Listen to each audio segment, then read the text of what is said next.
जैसे कि आप जानते हो, आप पहले लेक्चरों में इन पहले सारणी 1 के पहले क्वेश्चन को समझ चुके हो। अब हमें क्वेश्चन 2 को समझना है। सारणी 1 में दिए गए प्रत्येक अनुक्रम को उसकी अगली 3 संख्याओं सहित अपनी नोटबुक पर पुनः लिखिए। प्रत्येक अनुक्रम के बाद उस अनुक्रम में संख्याओं को बनाने वाले नियम को अपने शब्दों में लिखिए। इस क्वेश्चन 2 को हम समझते हैं अब अपने इस लेक्चरों में। सारणी 1 में दिए प्रत्येक अनुक्रम को उसकी अगली 3 संख्याओं सहित अपनी नोटबुक पर पुनः लिखिए। प्रत्येक अनुक्रम के बाद उस अनुक्रम में संख्याओं को बनाने वाले नियम को अपने शब्दों में लिखिए। मतलब कि इस क्वेश्चन में कहा गया है, जो ये आपको सारणी 1 दिख रही है, इसमें अगली 3 संख्या उसके नियम को बताना। जैसे कि आपको क्वेश्चन 1 दिख रहा है, इसमें आगे आपको अगली 3 संख्या बताना है और ये अगली 3 संख्या कैसे आती है उसके नियम को बताना है।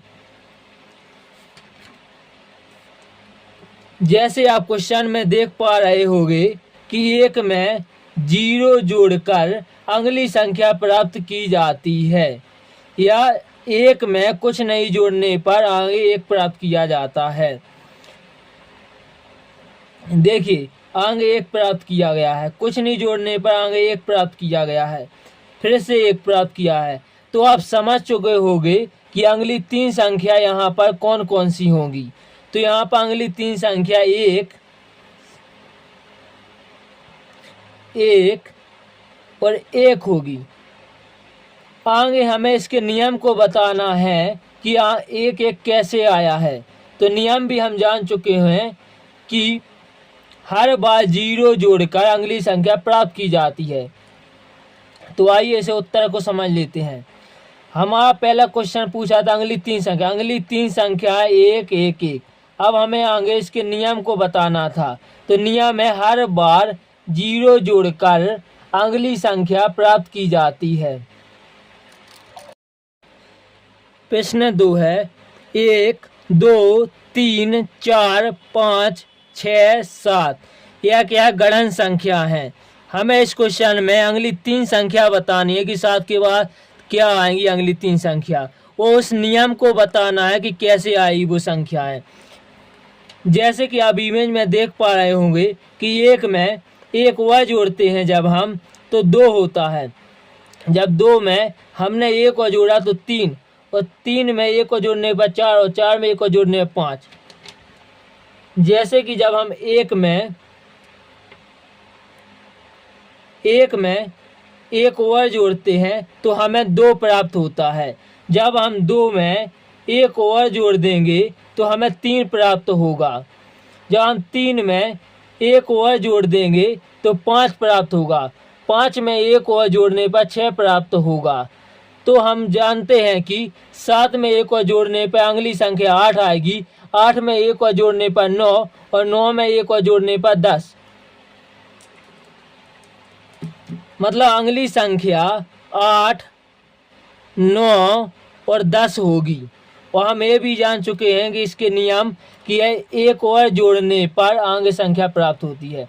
तो आइए इस उत्तर को जान लेते हैं। अगली 3 संख्या 8, 9, 10, और नियम क्या है कि हर बार 1 जोड़कर अगली संख्या प्राप्त की जाती है। प्रश्न 3 है, 1 3 5 7 9 11 13 यह विषम संख्या है। इनमें हमें अगली 3 संख्या बताना है कि 13 के बाद कौन कौन सी संख्या होंगी, उसका नियम बताना है। तो आइए हम जान लेते हैं। जैसे कि जब हम 1 में 2 जोड़ते हैं तो आगे हमें 3 प्राप्त होता है। जब हम 3 में 2 जोड़ते हैं तो आगे हमें 5 प्राप्त होगा। जब हम इसी प्रकार 5 में 2 जोड़ते हैं तो आगे हमें 7 प्राप्त होगा। जब हम 7 में 2 जोड़ेंगे तो हमें 9 प्राप्त होगा। जब हम 9 में 2 जोड़ेंगे तो हमें 11 प्राप्त होगा। जब हम 11 में 2 जोड़ेंगे तो हमें 13 प्राप्त होगा। मतलब कि विषम संख्या में 2 जोड़कर अगली संख्या प्राप्त की जाती है। हमें इसमें अगली 3 संख्या बताना, तो हम जान चुके हैं कि 13 में जब 2 जोड़ेंगे तो हमें अगली विषम संख्या 15 प्राप्त होगी। जब हम 15 में 2 जोड़ेंगे तो अगली विषम संख्या 17 प्राप्त होगी। जब हम 17 में 2 जोड़ेंगे तो अगली संख्या 19 प्राप्त होगी। तो हमें अगली 3 संख्या बताना, तो अगली 3 संख्याएं 15, 17 और 19 होगी। और नियम क्या है? यह अनुक्रम 1 से शुरू होता है और हर बार 2 जोड़कर अगली संख्या प्राप्त की जाती है। विषम संख्या में हम 2 जोड़कर अगली संख्या प्राप्त कर सकते हैं। प्रश्न 4 है 2, 4, 6, 8, 10, 12, 14 यह सम संख्या है। इनमें हमें अगली 3 संख्या बतानी है कौन सी होंगी, और उस नियम भी बताना है कैसे वो 3 संख्या आई हैं। आइए तो समझ लेते हैं। जैसे कि 2 में जब हम 2 जोड़ते हैं तो हमें 4 प्राप्त होता है। जब हम 4 में 2 जोड़ेंगे तो अगली संख्या 6 प्राप्त होगी। जब हम 6 में 2 जोड़ेंगे तो अगली संख्या 8 प्राप्त होगी। जब हम 8 में 2 जोड़ेंगे तो अगली संख्या 10 प्राप्त होगी। जब हम 10 में 2 जोड़ेंगे तो अगली संख्या 12 प्राप्त होगी। 12 में 2 जोड़ने पर 14 प्राप्त होगा। तो आप समझ चुके हैं कि सम संख्या में जब हम 2 जोड़ते हैं तो आगे अगली संख्या प्राप्त होती है। इसमें हमें अगली संख्याएं बताना है, तो हम 14 में जब 2 जोड़ेंगे तो आगे 16 मिलेगा। जब हम 16 में 2 जोड़ेंगे तो अगली संख्या हमें 18 प्राप्त होगी। 18 में 2 जोड़ने पर 20 प्राप्त होगा।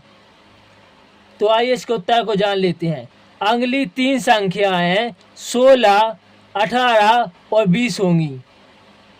नियम: यह अनुक्रम 2 से शुरू होता है और हर बार 2 जोड़कर अगली संख्या प्राप्त की जाती है।